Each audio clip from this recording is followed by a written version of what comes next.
Hi everyone, welcome back. We've got a brand new story to share with you. So let's begin. Sometimes the smallest decisions change everything. If I hadn't gone home that Tuesday afternoon, I might still be living a lie and probably still be married to someone who was cheating on me in my own house. My name is Nathan, and this is how a work presentation I almost missed ended up saving me from a marriage built on deception. When I met Carla, she had just gotten out of what she later described as a messy relationship. Her ex had been controlling and emotionally abusive, the kind of guy who made her question her own judgment and worth. He'd isolated her from friends, criticized her career goals, and made her feel like she wasn't capable of making good decisions about her own life. The relationship had lasted almost 3 years, and by the time Carla finally found the strength to leave, she was emotionally exhausted and deeply suspicious of men's motives. She'd moved back in with her parents temporarily while she rebuilt her graphic design business and tried to piece her confidence back together. When we started talking, I could tell Carla's mind was completely closed off to the idea of getting involved with someone new. She'd put up walls that seemed impossible to break through, and every interaction felt like she was waiting for me to reveal some hidden agenda or controlling behavior.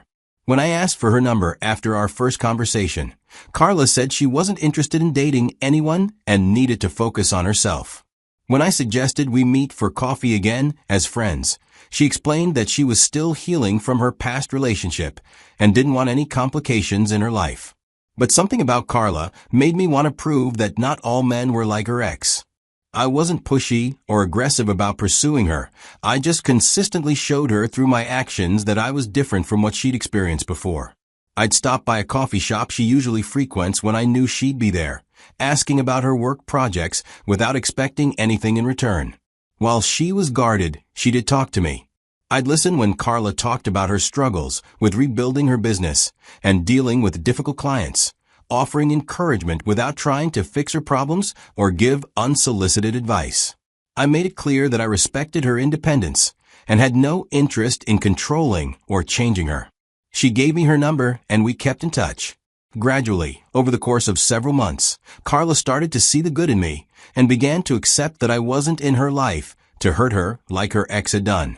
She started opening up about her past, sharing stories about her childhood, her dreams for her design business, and her fears about trusting someone again.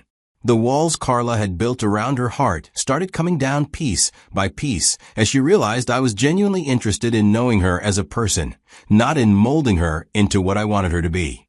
She began to believe that I cared about her happiness and success rather than just what she could do for me. We soon began dating after Carla finally opened up to me completely.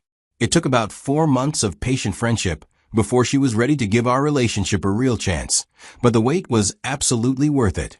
When she finally let me in emotionally, it felt like I'd won the lottery.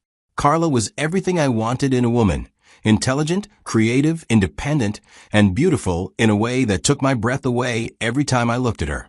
She was working hard, and I admired her determination, talent, and resilience after everything she'd been through. I believed I was her type, too, based on how she'd talk about our future with genuine excitement and hope. Carla would tell me that I made her feel safe and valued in ways she'd never experienced before, and that our relationship had shown her what healthy love actually looked like. After a year of dating and getting to know each other deeply, with both our parents' blessings and encouragement, we got married in a small ceremony. The timing felt perfect, not too rushed, but not so long that we were just going through the motions of a relationship that had run its course. Carla had clearly healed from her past relationship trauma and was ready to build something real with someone she could trust completely. I was ready to commit my life to someone who I thought shared my values about loyalty, honesty, and partnership in marriage. To me, Carla was my ride or die. She was the person I wanted to share everything with: good news from work, bad days when nothing went right, random thoughts that popped into my head, and big dreams about our future together. I couldn't imagine my life without her, and I genuinely thought she felt the same way about me. I managed to balance my work as a marketing analyst with coming home to Carla on time every evening. I was good at my job and respected by my colleagues, but I never let work take priority over my marriage. I'd be home by 6 p.m. most nights, and we'd cook dinner together, watch movies, and talk about our days. For the first 3 years of our marriage, everything seemed ideal. We had our routines and plans to start a family in a few years. To me, what we were building was supposed to last forever. Then came one Tuesday afternoon that shattered my entire world and showed me who my wife really was. That day started normally. I was in the middle of preparing for an important presentation to potential clients that afternoon, a project that could bring in significant revenue for our company. I'd spent weeks putting together the proposal, creating detailed charts and projections that I'd saved on my personal flash drive.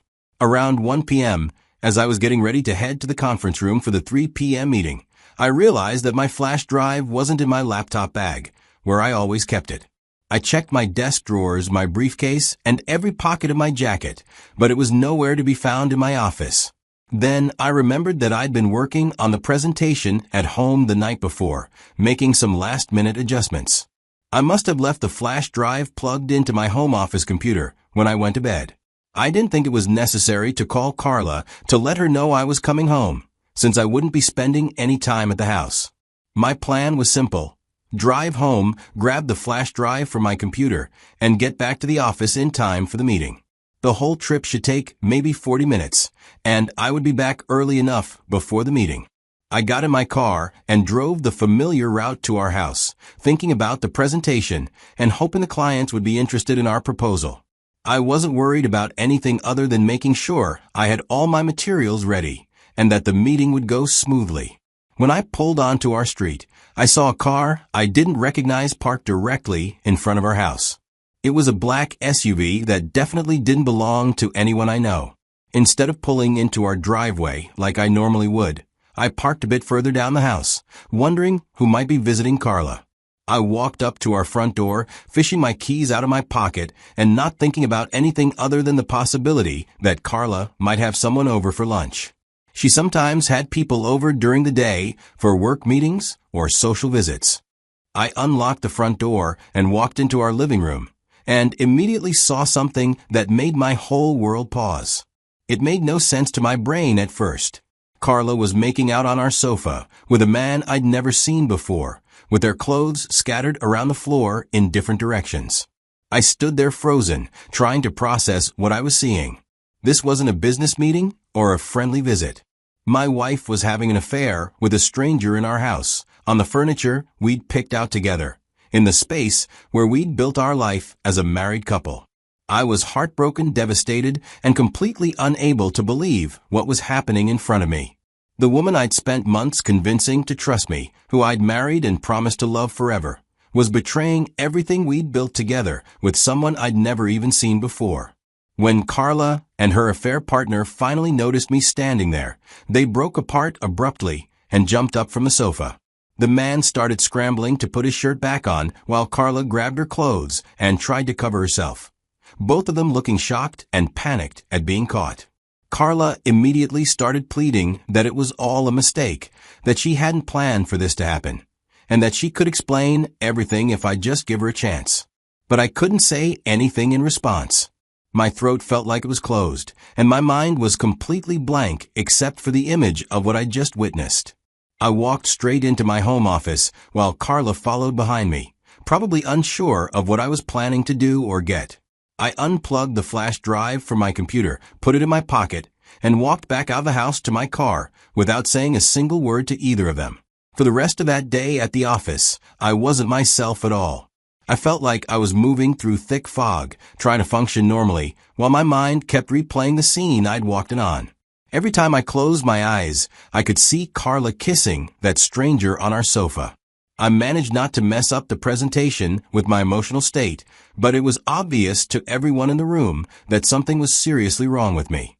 I got through the meeting on autopilot, giving answers to questions and showing the charts I'd prepared, but my heart wasn't in it at all. My boss was in the meeting and kept giving me concerned looks throughout the presentation.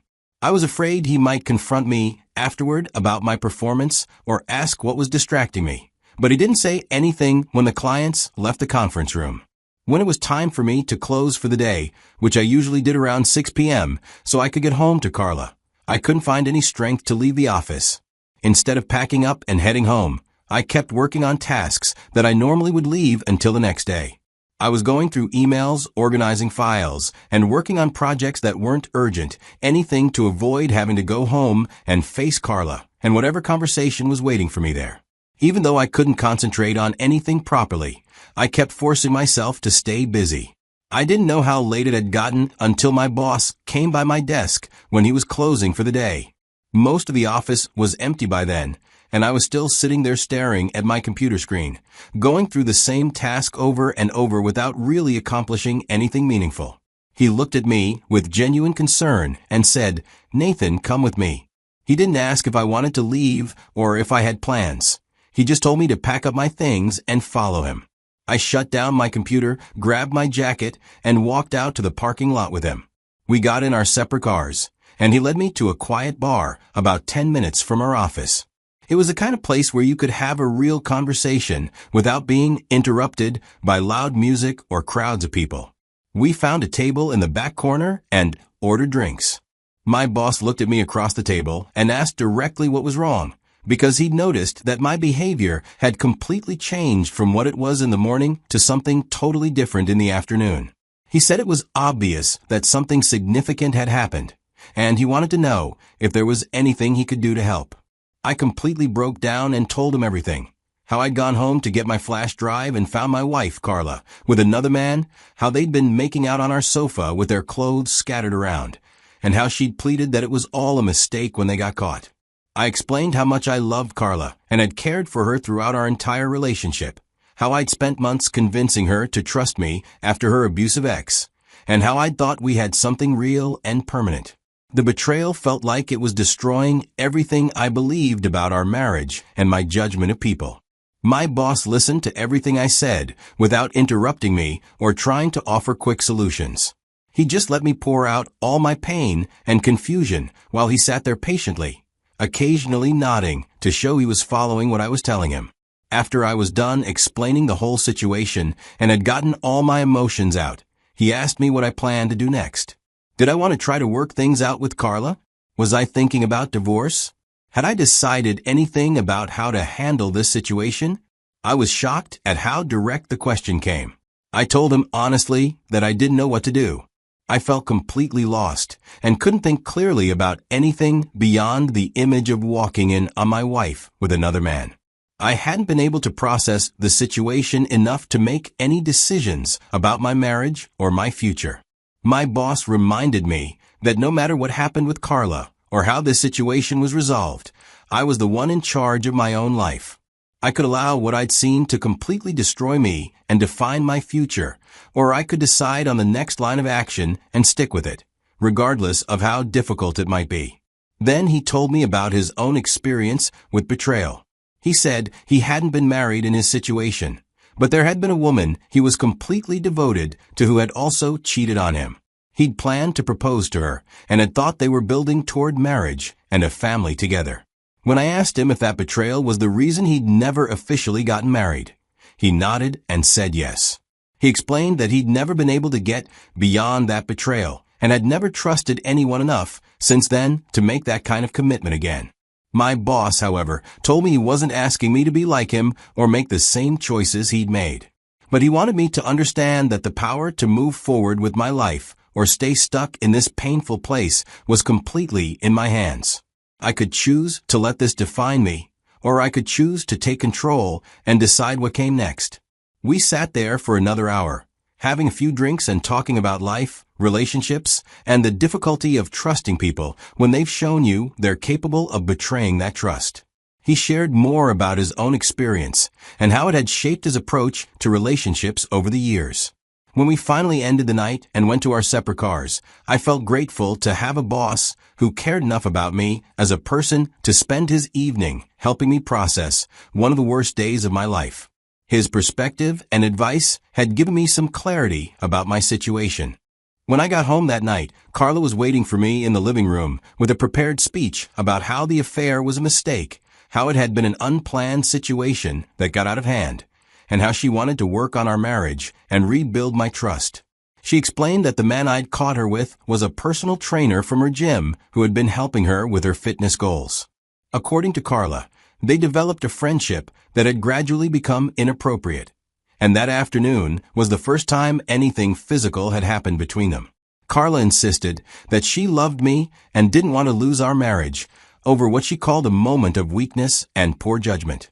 She said she was willing to do whatever it took to repair the damage and prove that she was committed to being faithful going forward. But I had absolutely nothing to say to her in response.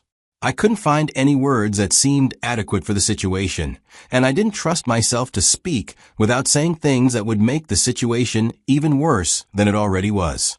From that night forward, and for the next couple of days, I completely ignored Carla while I contacted a divorce attorney and got the legal process started. I didn't respond to her attempts at conversation, didn't acknowledge her apologies or explanations, and didn't engage with her efforts to discuss our future.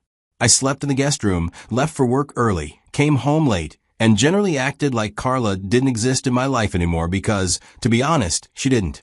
I needed time to process what had happened and make decisions about my marriage without being influenced by her emotional appeals or promises to change. The divorce case eventually got to court, and we got legally divorced within a few months.